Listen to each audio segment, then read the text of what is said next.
माँ दुर्गा की दूसरी शक्ति ब्रह्मचारिणी की पावन कथा। माँ दुर्गा की नव शक्ति का दूसरा स्वरूप ब्रह्मचारिणी है। यहाँ ब्रह्म का अर्थ तपस्या से है। माँ दुर्गा का यह स्वरूप भक्तों और सिद्धों को अनंत फल देने वाला है। इनकी उपासना से तप, त्याग, वैराग्य, सदाचार और संयम में वृद्धि होती है। ब्रह्मचारिणी का अर्थ तप की चारिणी यानी तप का आचरण करने वाली। देवी का यह रूप पूर्ण, ज्योतिर्मय और अत्यंत भव्य है। इस देवी के दाएं हाथ पे जप की माला और बाएं हाथ में कमंडल धारण किए हैं।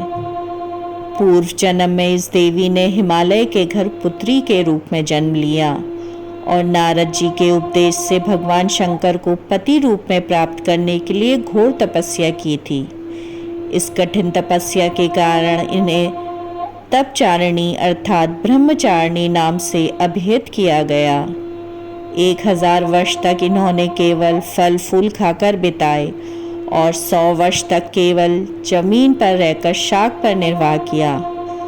कुछ दिनों तक कठिन उपवास रखे और खुले आकाश के नीचे वर्षा और धूप में घोर कष्ट सहे।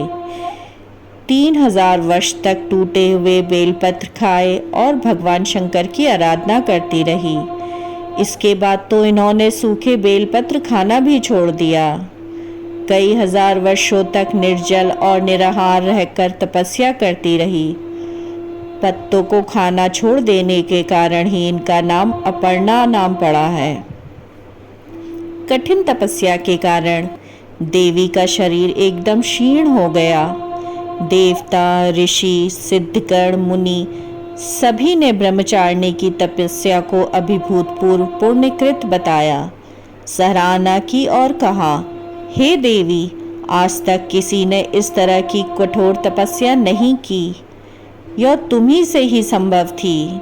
तुम्हारी मनोकामना परिपूर्ण होगी और भगवान चंद्रमौली शिवजी तुम्हें पति रूप में प्राप्त होंगे।